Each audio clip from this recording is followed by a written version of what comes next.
Donc, chers téléspectatrices, téléspectateurs de la Web TV de Niger Times, bonsoir et bienvenue sur cette émission de culture. Aujourd'hui, donc, nous sommes dans l'enceinte d'un lieu que vous connaissez, si vous connaissez bien Dosso. Il s'agit bien sûr campus, le campus donc là où les étudiants sont logés, hébergés, au niveau donc de lycée Saronia Mangou, puisqu'il s'agit, n'est-ce pas, donc du même emplacement.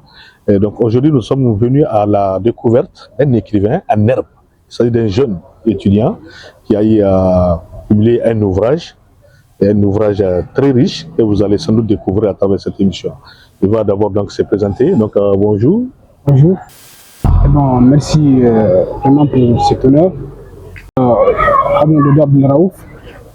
Je suis un passionné de l'Afrique, de son histoire et de son avenir. Et avant tout, je suis un syndicaliste puisque je suis l'actuel secrétaire chargé de la presse de l'Union nigérienne à l'Université de Dosso. Je suis aussi membre dans plusieurs associations. Je suis sankariste, je suis un panafricaniste et un anti-impérialiste par conviction. D'accord. Aujourd'hui, nous allons donc parler de votre ouvrage. D'accord. Et donc un ouvrage qui est déjà disponible sur le marché. Et est-ce qu'il y a quelque chose qui vous a motivé? Vous êtes de nature écrivain ou bien c'est la première fois, c'est une passion? Qu'est-ce qui vous a surtout motivé, n'est-ce pas, d'écrire un ouvrage? D'accord. En tout cas, partant de cette œuvre, les médias étrangers à la Renaissance africaine, ce qui m'a motivé, c'est la jeunesse. J'ai constaté qu'il y a une non-prise de conscience de notre jeunesse. De là, et je suis quelqu'un qui suis tellement Alain Foucault, donc sa vision, son ambition et sa conviction surtout pour l'Afrique. De là, j'ai ressenti un appel urgent d'écrire pour l'Afrique.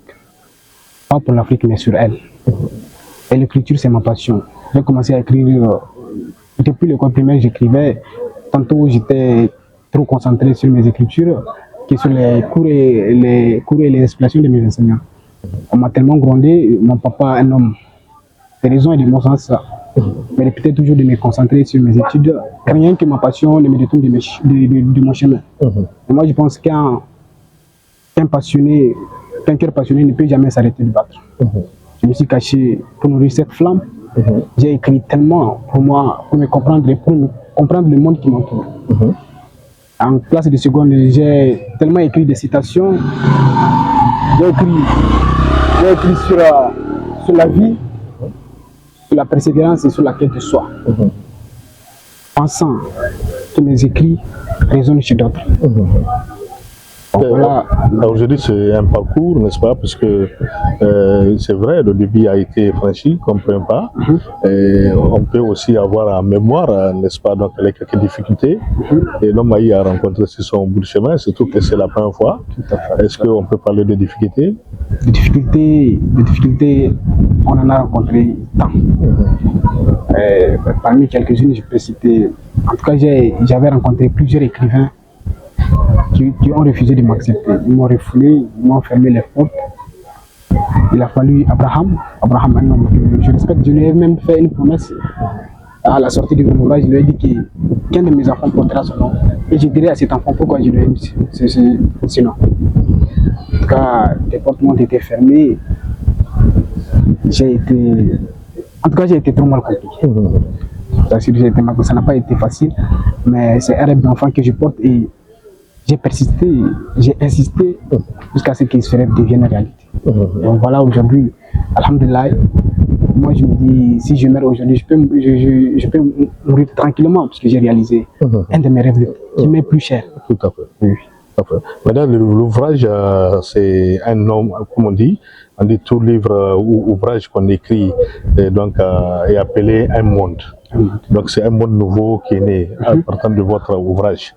Mais est-ce qu'il y a un lien, une corrélation entre votre ouvrage et d'autres ouvrages qui ont été déjà édités précédemment au Niger? Oui. Bon, au Niger, je pense pas. Je pense pas au Niger.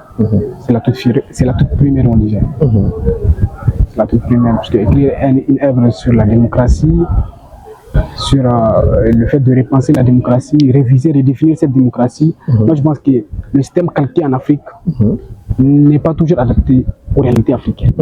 Cette démocratie, moi, je pense que les élites africaines doivent revoir cette démocratie et la repréparer à la sauce africaine, comme disait Alain Foucault. La démocratie doit être africaine. Elle doit être conforme aux réalités africaines, historiques et culturelles. Donc au Niger, je pense que c'est la toute première fois. Il y a des écrivains qui ont parlé sur le développement de l'Afrique, comme c'était des essais comme Axel Kabou a réinventé l'Afrique, des écrits comme ça, en tout cas motivés. Mais sans doute votre ouvrage va contribuer à la mise en œuvre donc, de ce programme de souveraineté, ce programme donc qu'on appelle la refondation de la République. Est-ce qu'on peut dire sans se tromper que votre ouvrage a donné, n'est-ce pas, des pistes pour que cette refondation soit effective au Niger?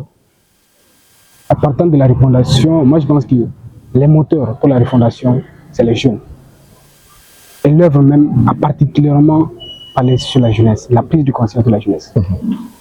Là, on fait des propositions telles que la jeunesse doit faire de ça son essence, l'éthique, la pratique d'éthique. Il manque la pratique d'éthique dans notre quotidien, l'intégrité manque, la justice, la solidarité entre nous. En tout cas, si j'ai fait un constat que cela manque, il y a le travail bien fait. Martin Luther King disait, quoi que vous fassiez dans la vie, faites-le bien. J'ai exhorté la jeunesse à faire du travail bien fait son essence. Il y a aussi la gestion du temps et le respect du temps. Moi, je pense qu'il n'y a pas quelque chose qui nous est plus cher que le temps. Donc, nous devons apprendre à l'utiliser de manière responsable et tellement efficace. Parce que chaque heure perdue ne peut jamais revenir en arrière. Le temps est irréversible. De là, moi, je pense que les moteurs pour nous faire propulser pour une refondation certaine et une révolution conséquente, c'est d'abord le travail bien fait, la pratique de l'éthique, le respect du temps. Tout à fait. Donc, on va partir sur un autre aspect, l'aspect, n'est-ce pas, donc syndical, puisque vous avez tout à l'heure dit que vous êtes aussi syndicaliste. Et donc, est-ce que au Niger, avec votre génération, parce que vous êtes une jeune génération avant tout, il faut le préciser, est-ce qu'on peut parler d'un syndicalisme aussi sain? Parce que c'est un syndicalisme qui est différent, n'est-ce pas, donc des syndicalismes radicaux, des syndicalistes qui dénoncent à tout moment, quel que soit le problème, sans chercher à comprendre. Est-ce que vous, votre jeunesse, a pris donc conscience qu'il ne faudrait pas tout le temps, n'est-ce pas, dire aux camarades de siffler, même quand il s'agit d'aller en salle, tout ça? Qu'est-ce que vous pensez du syndicalisme?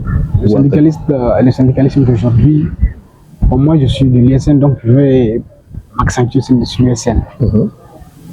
En tout cas, cette pratique ancienne, c'est une pratique ancienne. Le fait de siffler seulement pour que vos revendications n'ont pas été prises en compte. Non. En tout cas, aujourd'hui, nous mettons en amont le dialogue. Le dialogue. Parce qu'actuellement même, il y a des problèmes au sein même de l'organisation. Vous n'êtes pas sans le savoir que 2 de nos secrétaires généraux ont été exclus des universités. Mais cela ne nous a pas empêché de reprendre les cours. Parce que nous nous mettons toujours en amont cette refondation. On ne doit pas se cantonner sur des problèmes qui peuvent impacter l'avenir des autres pour juste quelque chose de particulier. En tout cas, nous, notre syndicalisme met en amont le dialogue et la compréhension surtout. Oui. Un mot à l'endroit de toute la jeunesse.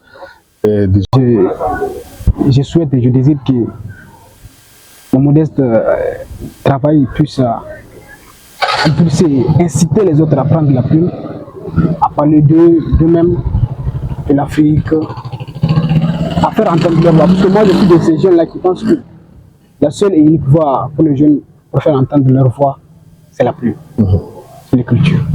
La jeunesse doit écrire et doit lire. En tout cas, pour moi, c'est les pistes qui peuvent nous faire sortir de ce chaos dont nous jouons il y a plusieurs décennies.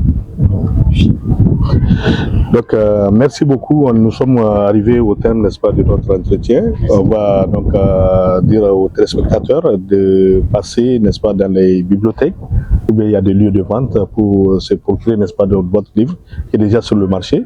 Et le vernissage est prévu, n'est-ce pas, à une date qu'on va communiquer, n'est-ce pas, différemment, puisque c'est bientôt, Inch'Allah, pour le vernissage. Donc, merci aussi à vous, chers téléspectateurs, téléspectatrices. C'est la fin de cette émission. À bientôt.